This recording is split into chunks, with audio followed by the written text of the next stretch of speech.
Hoy es un día de mucho viento y estoy lejos de la ciudad. Intento grabar anestesia como clase para los alumnos del pregrado. Entonces vamos a ir al punto número 1.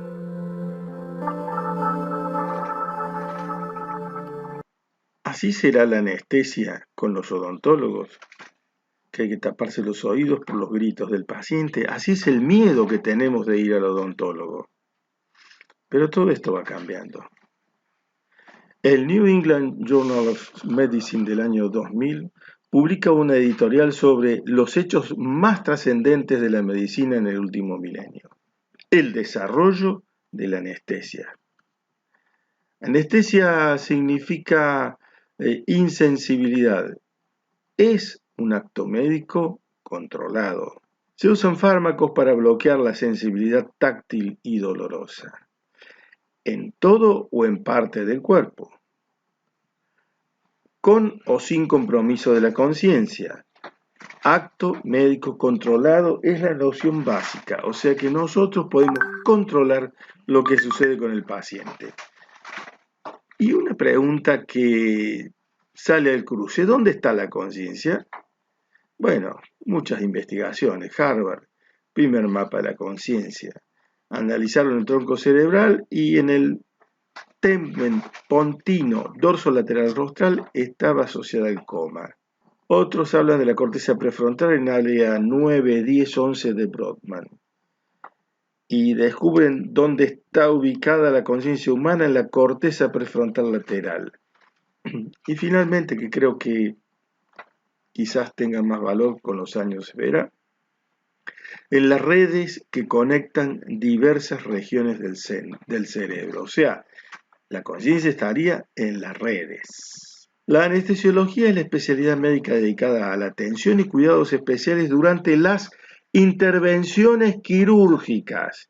Esto es lo básico, lo que todos entendemos, pero también otros procedimientos que pueden resultar molestos o dolorosos, por ejemplo, endoscopía, radiología intervencionista, etc. Laparoscopía, endoscopía, la papilotomía y otros procedimientos de dolor agudo o crónico, también dolor no quirúrgico, por ejemplo, un trabajo de parto, alivio del dolor en pacientes con cáncer, anestesiología y reanimación, tratamiento del paciente crítico. Entonces, esto, tratamiento del paciente crítico, se generó a partir de la anestesia. Los anestesistas son los padres de la reanimación y de ahí sale la terapia intensiva de hoy. Recuperación postoperatoria, la emergencia, cuidado del paciente crítico en UTI.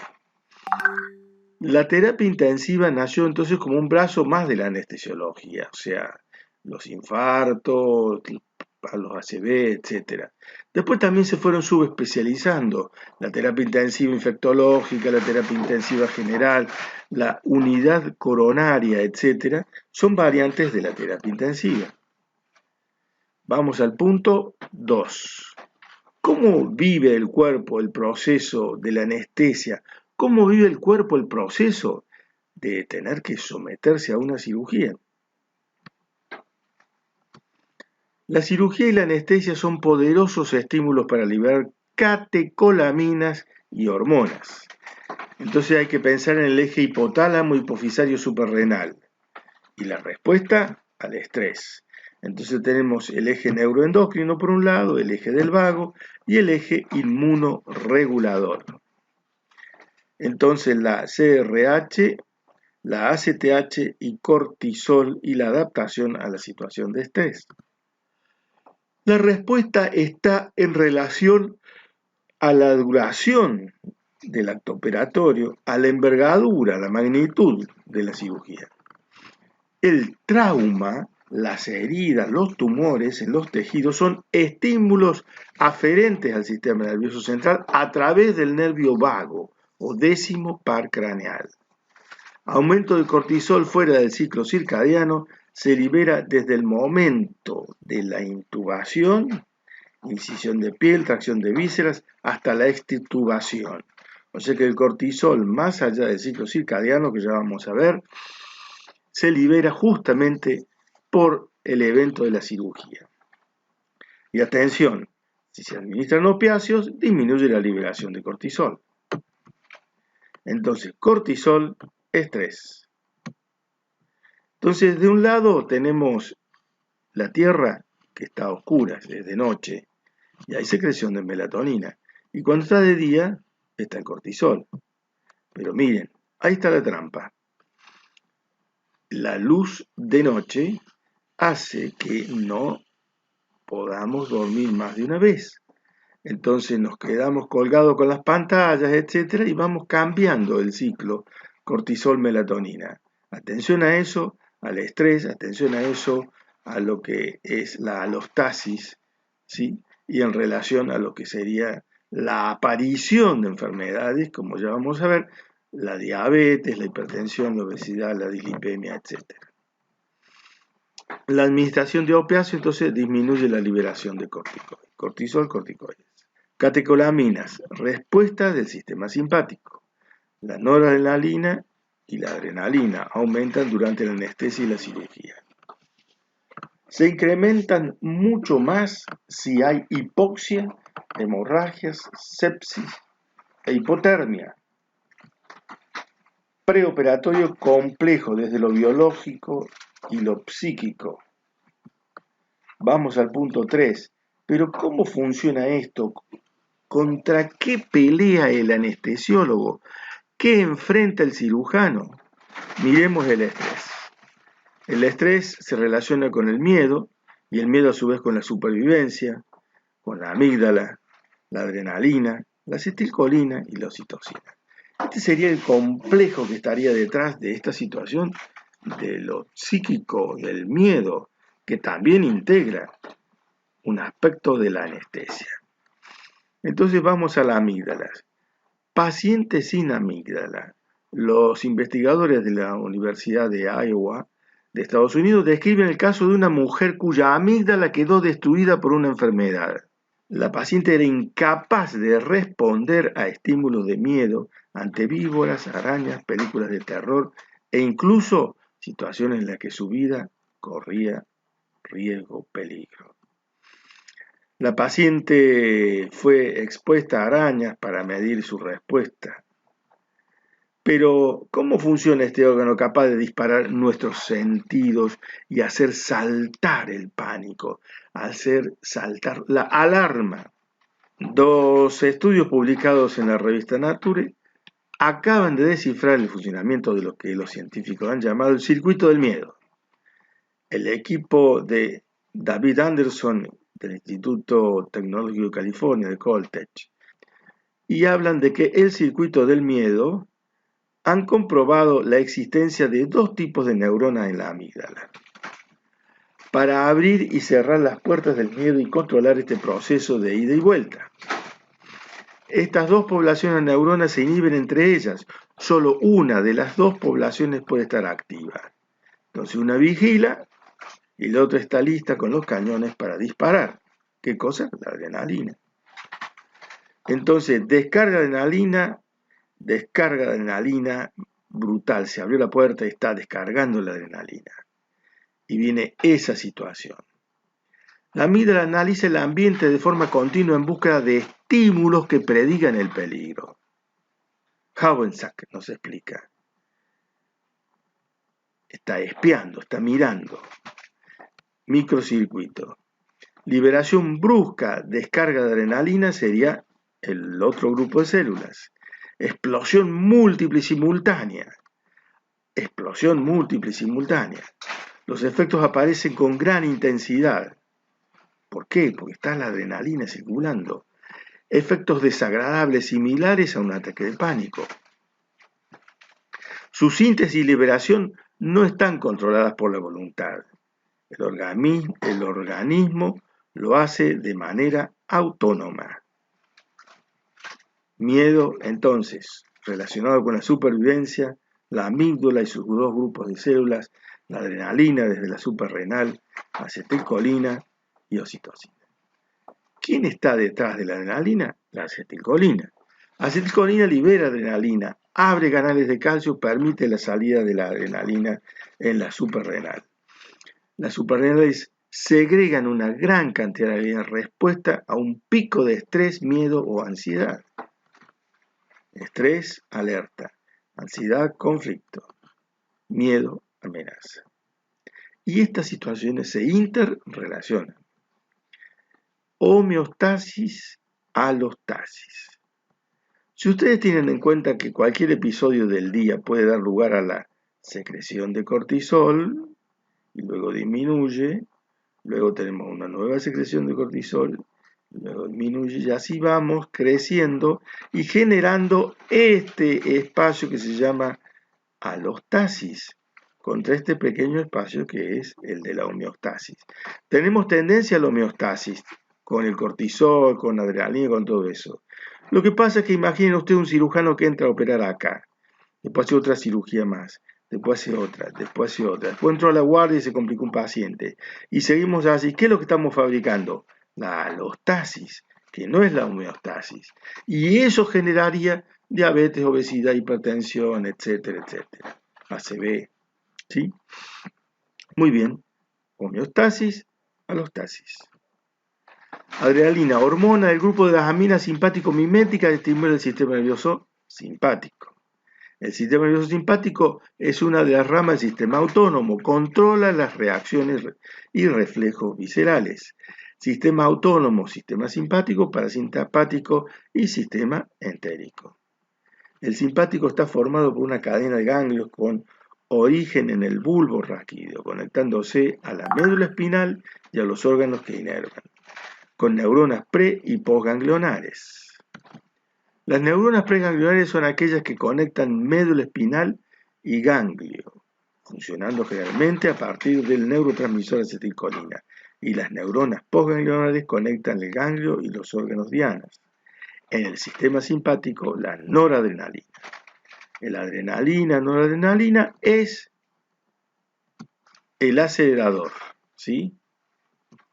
Se pone en marcha el sistema defensivo y de reservas del organismo. Los efectos son taquicardia, vasoconstricción, redistribución de flujo. Primero provoca palidez en la piel y luego es posible que se quede enrojecida la piel. Dilata las pupilas, lenta la respiración, luego aumenta el ritmo respiratorio.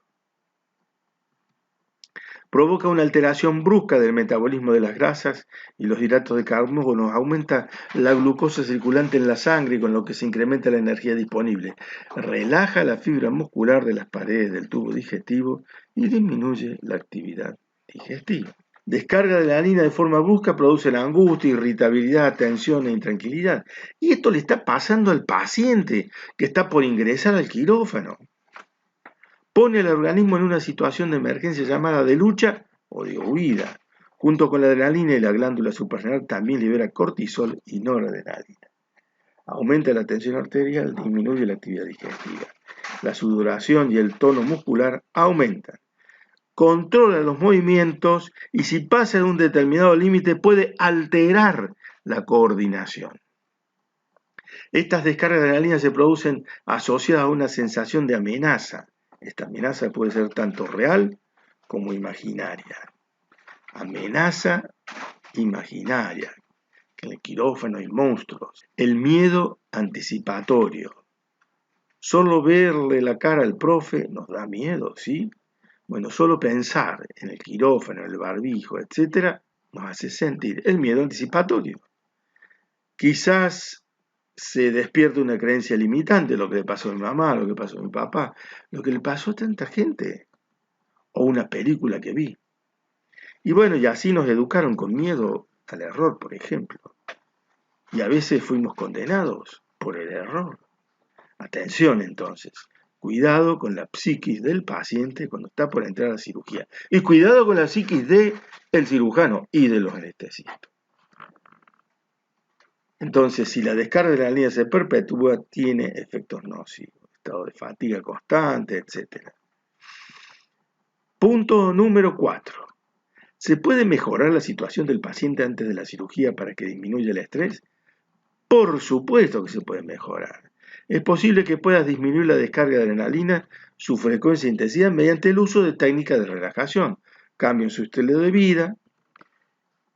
Y en esto debemos saber que la respiración diafragmática, la relajación muscular progresiva pueden ser de ayuda muy importante para nuestros pacientes y también para los cirujanos y también para anestesistas.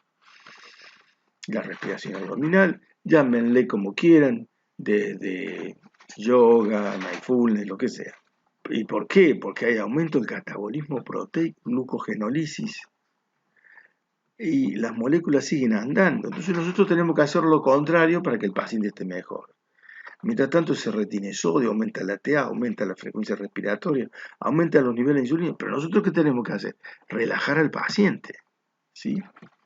Aflojar al paciente. Y vamos al número 5, anestesia. Clasificación. La anestesia puede ser general de todo el cuerpo, regional de un sector o local de un sector más pequeño. General. La anestesia general se caracteriza por hipnosis, amnesia, analgesia, relajación muscular y abolición de los reflejos. ¿Y cómo es para los pacientes? Hágame lo que quiera, pero quiero estar despierto. Otros dicen, hágame lo que quiera, pero no quiero sentir nada. Por favor, duérmame. Si cada persona tiene su situación y su actitud y su pedido y su sugerencia. Pero, digamos, la anestesia sería como la magia y la inseguridad, el miedo y demás están relacionados con lo no conocido. Amnesia, olvido de lo vivido, es una de las propiedades de la anestesia. Analgesia, el paciente no siente dolor con la anestesia. Relajación, bueno, ya vamos a ver en profundidad a qué se refiere con la relajación de los miorelajantes. El curare, que es un veneno de acción rápida y produce relajación muscular. Potente miorelajante el curare. Abolición de los reflejos, el paciente, por ejemplo, no tiene los reflejos respiratorios, digamos, de tos y demás, por eso se lo puede intubar cuando le hemos aplicado el miorelajante. Y ahí tenemos la paciente intubada con este tubo, que es el tubo endotraqueal, ¿sí? Acá distintos filtros, y lo que sería después vamos a ver el tubo en T. Coma farmacológico reversible, eso es lo que tenemos que lograr. Y por otro lado, sepan que la anestesia es un acto médico controlado. ¿Cómo se clasifica el riesgo de los pacientes? La American Society of Anesthesiologists hace el sistema ASA, ASA, sistema ASA. Y entonces así se clasifica en clase 1, 2, 3, 4, 5, el sistema ASA, para evaluar la gravedad de los pacientes. Entonces vamos a ver, por ejemplo, ven personas saludables, sin ninguna complicación, ahí están bailando en uno de los elementos que está allí en el observatorio astronómico. Entonces, el paciente saludable no sometido a ninguna cirugía, espectacular.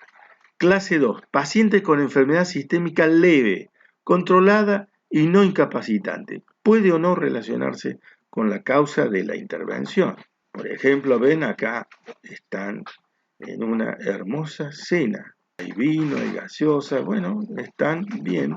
Es muy probable que tengan obesidad, que tengan hipertensión, pero controlada.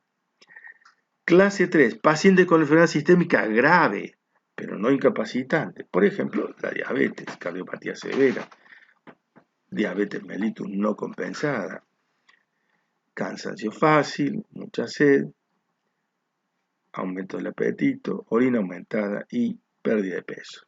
Clase 4, paciente con enfermedad sistémica grave e incapacitante que constituye además amenaza constante para la vida y que no siempre se puede corregir por medio de la cirugía. Por ejemplo, insuficiencia cardíaca, respiratoria y renal severas, descompensadas. Anginas persistentes, miocarditis activa, diabetes mellitus descompensada, con complicaciones severas en otros órganos, clase 4. Aquí tienen el paciente con fallo renal, insuficiencia cardíaca y con necrosis de los dedos por una arteriopatía diabética. Y el clase 5 se trata de un enfermo terminal moribundo cuya expectativa de vida no se espera sea mayor de 24 horas con o sin tratamiento quirúrgico, o sea, es el paciente moribundo. Entonces ustedes ven que desde la clase 1 al 5, progresivamente el enfermo ha empeorado. Un paciente terminal o moribundo. Componentes de la anestesia general. Entonces ya tenemos cómo evaluar con el sistema ASA. Clase 1, 2, 3, 4, 5. Y ahora vemos los componentes de la anestesia general. La relajación muscular, la analgesia y la hipnosis. Este es el trípode. Relajación muscular, analgesia e hipnosis. Vamos al punto 6. Entonces, en una anestesia general, ¿qué es lo que hay? La inducción. El objetivo es alcanzar rápidamente el plano anestésico profundo y seguro. Recuerden ustedes con el anestésico de los más antiguos, el éter, el tercer plano era el problema, el tercer y el cuarto plano y la relación con la mortalidad. Pero lograr el plano profundo y seguro que permita la intubación. Entonces, hay drogas inductoras. Mientras se hacen las drogas inductoras, el paciente presentará la necesidad de ser ventilado manualmente con bolsa y máscara. A su vez, se van haciendo la inyección de relajantes musculares para facilitar la intubación. Finalmente, entonces, la intubación traqueal. Entonces, las drogas inductoras permiten que el paciente en un plano importante se ventila manualmente el paciente para que no haga un déficit de oxígeno, se inyectan los relajantes musculares y luego se procede a la intubación traqueal. Inductores anestésicos barbitúricos, el pentotal sódico. Se puede hacer intravenoso con una concentración máxima inmediata. Llega al sistema nervioso central, produce hipnosis y desaparece la hipnosis, pero continúa en sangre y a veces pasa también a depositarse en los depósitos grasos. El propofol hipnótico liposoluble, este es uno de los más maravillosos inductores. Propofol hipnótico liposoluble. No deja somnolencia, ideal para ambulatorio. El paciente se despierta y dice, como ya me hicieron todo, totalmente magnífico. Acción hipnótica de 5 a 10 minutos. Produce apnea, por eso que tiene que estar el anestesista controlando, para ventilarlo si hace falta, y reduce la tensión arterial en un 20%. Ketamina, otro inductor de la anestesia, pero también sirve para mantener la anestesia. Rango de seguridad muy alto.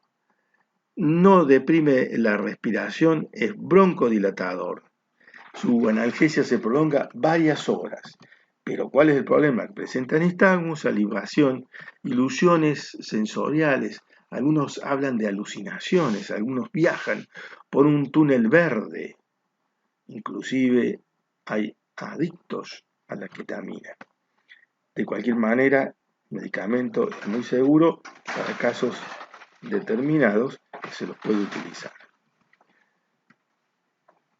Es importante el mantenimiento entonces durante el acto operatorio con el anestésico que dispongamos, que puede ser endovenoso, puede ser inhalatorio, o sea, gaseoso, o bien puede ser la combinación de los dos, que sería la forma balanceada de administrar, endovenoso y vapor, ¿sí? O gas. Entonces, mantener la hipnosis, la analgesia y la relajación. Los tres aspectos más importantes de la anestesia: hipnosis, analgesia y relajación. Administración entonces de drogas por vía intravenosa o inhalatoria es lo que decíamos para mantener al paciente dormido durante la anestesia general. La recuperación anestésica debe ser en sala de recuperación, no mandar al paciente desde el quirófano derecho a la sala. Y a su vez debe estar hecha la recuperación del paciente por personal entrenado. El paciente puede toser, vomitar, broncoaspirarse. El paciente puede tener hasta un paro cardíaco, una hipotensión sostenida, una hemorragia imprevista, y hay que tener todos los elementos para poder resolver la problemática. Entonces, personal entrenado, sala de recuperación de anestesia. En los quirófanos habitualmente pareciera que están todos apurados y quieren pasar el paciente a la sala inmediatamente y se ganan un problema. Anestésicos volátiles, gases anestésicos, son inhalados y se usa el vaporizador. ¿Y por qué? En realidad estos elementos vienen líquidos y se vaporizan a través de este aparato que es el vaporizador y entonces ingresan por vía inhalatoria al paciente. El isofluorano, el sevofluorano, el desfluorano son medicamentos volátiles que se usan por vía inhalatoria. No son hepatotóxicos, pero el alotano sí es hepatotóxico, que se ha dejado de usar. Sobre sistema nervioso central, los anestésicos opioides producen analgesia. Los anestésicos opioides actúan sobre los receptores endorfínicos mu, kappa y delta. Morfina, fentanilo, remifentanilo. Últimamente fentanilo muy pero muy publicitado por esta cuestión de la muerte de personas que habían consumido cocaína con fentanilo. Morfina tiene una vida media de 4 a 5 horas, el fentanilo de 1 a 2 horas y el remifentanilo 9 a 11 minutos. Por eso solemos usar en la terapia intensiva para una curación importante el remifentanilo. Anestésicos opioides, sepan que la droga antagónica es la naloxona. Naloxona fue lo que se usó en los pacientes que habían consumido cocaína con fentanilo. De ahí la sospecha de que fuera fentanilo lo que se usó, o sea, un opioide. Relajantes musculares. Actúa solo sobre el músculo estriado. Miren qué interesante. Sobre el músculo estriado, no sobre el músculo liso. Desplaza la acetilcolina a la placa mioneural y eso hace que no llegue el estímulo. La succinilcolina se la utilizó durante muchos años y actualmente no se usa. Lo que se usa es el rocuronio, cuidado con la insuficiencia renal, el becuronio, produce estabilidad hemodinámica, y el atracurium se la puede dar en insuficiencia renal y hepática. Entonces llegamos a un momento cumbre de la anestesia, que es la intubación. Ubicar el tubo en la tráquea a través de la boca para ventilar al paciente durante el acto operatorio o en la emergencia. Entonces fíjense, intubación traqueal. 3 palabras. Tráquea, boca, ventilar. Colocar entonces el tubo a través de la boca, que llegue a la tráquea para poder ventilar al paciente. El tubo es un tubo en T. Por un extremo entra el oxígeno, el aire, ¿sí? Llega al pulmón y por el otro lado sale. Por lo tanto, acá hay una válvula. Tubo en T. Y este es el tubo endotraqueal que vemos aquí, que tiene un globo que se infla dentro de la tráquea para que no se mueva. Para inflar el globo está esto. Y a su vez tiene este sistema para que se pueda unir a la tubería, a los filtros que corresponden al aparato de anestesia. Y ahí tenemos el paciente entonces con sonda nasogástrica, aquí en la nariz la sonda nasogástrica, tubo endotraqueal y hay un sistema de fijación que ha sido en este caso un esparadrapo que han puesto allí. Muy bien, este es el laringoscopio. Atención, importante elemento que tiene esto que es el mango y esto que es la valva. Valva que tiene una luz, o sea, es una valva iluminada. Esto es lo que se introduce a nivel de la boca hacia la faringe y permite luxar la mandíbula hacia adelante y adelantar todo ese plano de la base de la lengua para que podamos ver la laringe e intubar bajo visión directa. Ahí está entonces la entrada del laringoscopio con la valva. Y nosotros debemos saber que esto que estamos haciendo es tratar de llevar hacia adelante la base de la lengua para que podamos ver lo que está aquí abajo, que es la entrada a la laringe. Y esa es la entrada a la laringe, las cuerdas vocales. Ahí tenemos que introducir el tubo. Mientras tanto, podemos ventilar al paciente con este sistema AMBU o bien directamente con el aparato de anestesia, con una máscara. Y aquí entonces tenemos distintos elementos que nos hacen falta para la anestesia, el respirador. Vamos al punto 7. Anestesia locorregional. Anestesia locorregional se elimina la sensibilidad de una región o de uno o varios miembros del cuerpo. Anestesia locorregional troncular, neuroaxial. Troncular de un nervio o plexo nervioso, por ejemplo el plexo braquial. Anestesia de Kulenkampff. B. Neuroaxial actúa bloqueando el impulso doloroso a nivel de la médula espinal. Y a su vez esta puede ser epidural o puede ser intracural.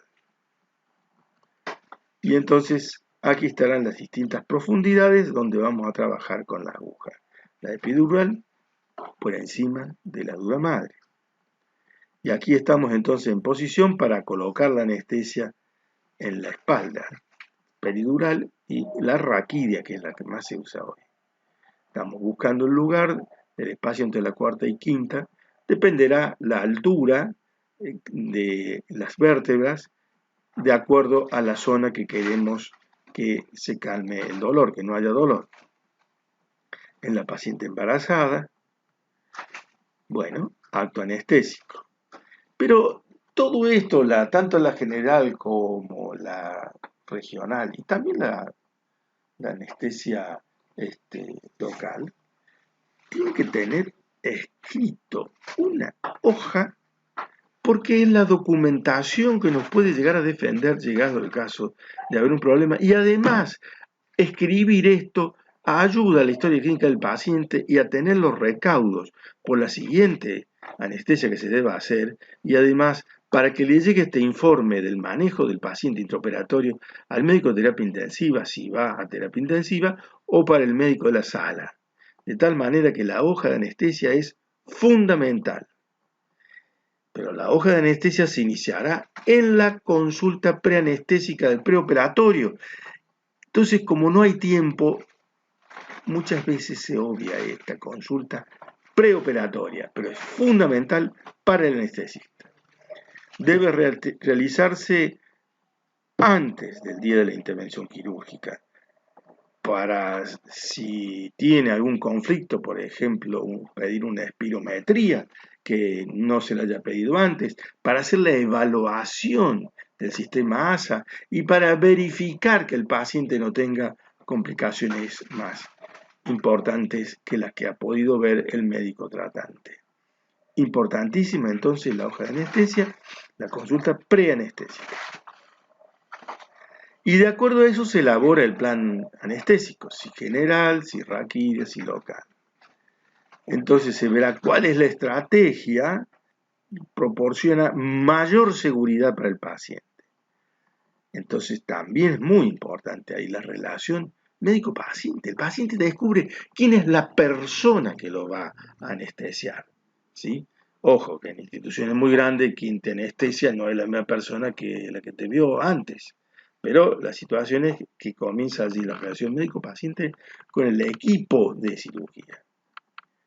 Se incluirá también equipamiento y la monitorización necesaria para el seguimiento perioperatorio, o sea que habrá que tener monitores, capnógrafo, oxímetro, etcétera, y que eso hay que evaluarlo también antes. La disponibilidad de respirador. Dicen, no, mejor hago una raquidia y todo bien. Y si el paciente se complica, necesita respirador y no hay respirador en la institución, porque lo están usando otros, atención. consulta preanestésica debe ser realizada en un local provisto de recursos que permitan la recogida de datos. Poder hacer el examen físico, ver los estudios. Tiene que haber suficiente privacidad y brinde un ambiente propicio para que el enfermo se sienta seguro. O sea, no hay que despachar al paciente, hay que atender al paciente. El médico debe tener una participación activa y registrará la hoja de anestesia. Por eso decíamos la relación médico-paciente, en este caso del anestesista y del equipo de cirugía. Hace falta tiempo. Por eso reitero esto, tiempo, hoja preanestésica. En el intraoperatorio tenemos la inducción de la anestesia, el mantenimiento y el despertar. Inducción, mantenimiento, despertar. Y hay que monitorear. El anestesiólogo controla el electrocardiograma continuo, presión arterial, saturación de oxígeno, capnografía. Y puede ser necesario la monitorización con la presencia de un cardiólogo o de un terapista intensivo.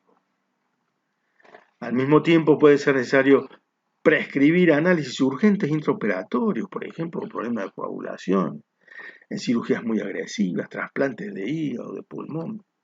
Según estas analíticas, puede prescribir transfusiones, concentrados de hematíes, plasma, plaquetas. También puede ser necesario administrar sodio, potasio, calcio. Y la sala de recuperación anestésica debe tener todos los elementos para poder recuperar al paciente. Y debe haber personal autorizado, personal entrenado. Entonces, en el post inmediato, es responsabilidad del equipo de recuperación, especialmente del anestesiólogo, que recibe al paciente, y allí, en la sala de recuperación, tendremos que tener la posibilidad de hacer un APACHE, Acute Physiology and Chronic Health Evaluation, o sea, la evaluación de las variables fisiológicas agudas y del estado de enfermedad crónica y de la edad. Eso significa APACHE, cuya valoración es de capital importancia para la toma de decisiones y del destino del paciente, para saber si lo mandamos al piso o lo mandamos a terapia intensiva.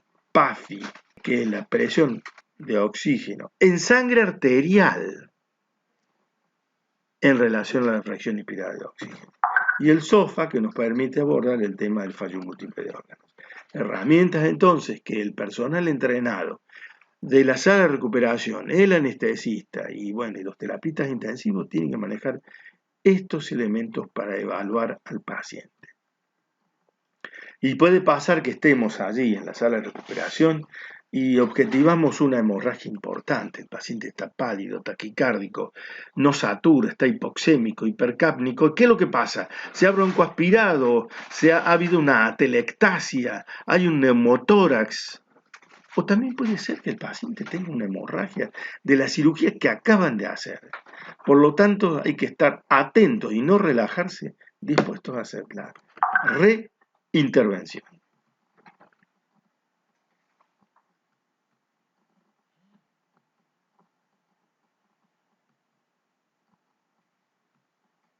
Vamos a anestesia raquídea. Acá tenemos el paciente, fíjense, tiene un tatuaje arriba. El tatuaje siempre, ustedes piensen en hepatitis B, hepatitis C, piensen en HIV como posibilidades del paciente. Por supuesto que esto ha ido mejorando, los tatuadores han incorporado elementos de asepsia, ¿no? Pero siempre ustedes piensen. Entonces se prepara este set para hacer la anestesia raquídea, donde hay agujas, hay gasas, guantes estériles, jeringa. Ahí la enfermera le provee la ampolla donde está la droga que van a utilizar. ¡Atención! Más de una vez lo que ha pasado es que el frasco dice que tiene, supongamos, silocaína y lo que hay adentro es formol, porque le sacaron la tapita, pusieron el formol para la pieza operatoria y le inyectan en la columna vertebral, en la médula espinal formol. Yo conozco 2 casos de estos, ¿sí? En la ciudad de Córdoba. Entonces, certificar que lo que me están dando es realmente lo que voy a usar. Hacemos la extracción, tocar naranja, ubicamos el lugar, hacemos el campo operatorio con la mayor asepsia y ubicamos el lugar exactamente, allí con el dedo pulgar, la uña, y procedemos a hacer la colocación primero de una aguja que tiene pabellón verde y después de la aguja más fina, que así nos permite orientar exactamente cómo va. Y allí ya estamos con la aguja raquídea para hacer la anestesia. Colocamos entonces la droga, inyectamos y el paciente rápidamente entonces tendrá su droga allí ubicada para hacer la anestesia locorregional. Distinto a la anestesia general. Entonces en ese caso se duerme la parte inferior de los dos miembros inferiores y en el caso de la general se duerme toda la persona. 8. Anestésicos locales. Miren, chicos, si ustedes de esta clase recuerdan que anestesia local con epinefrina no se ponen en los dedos de la mano ni en los dedos de los pies, han ganado mucho, porque es uno de los accidentes que pueden suceder con la anestesia local. Y solo se elimina la sensibilidad dolorosa de una pequeña zona del cuerpo, generalmente la piel o las mucosas, ¿sí? La lidocaína es lo que más se usa. Tenemos la mepivacaína, la prilocaína, levobupivacaína, la bupivacaína, bueno, etc. Pero fundamentalmente el uso es local y atención si está unida a epinefrina, ¿eh? Cuidado con la anestesia local con epinefrina en dedos cuya circulación es terminal. Le voy a colocar anestesia local. Yo prefiero una importada. Bueno, entonces así para cirugía mamaria se puede hacer anestesia local, para cirugía odontológica, y así se logra entonces trabajar sobre el sistema nervioso central y sobre el sistema nervioso periférico. Pero recuerden que el anestesista es muy importante, al igual que el cirujano, al igual que la enfermera circulante, al igual que cada uno de nosotros, integrando el equipo. Muchas gracias.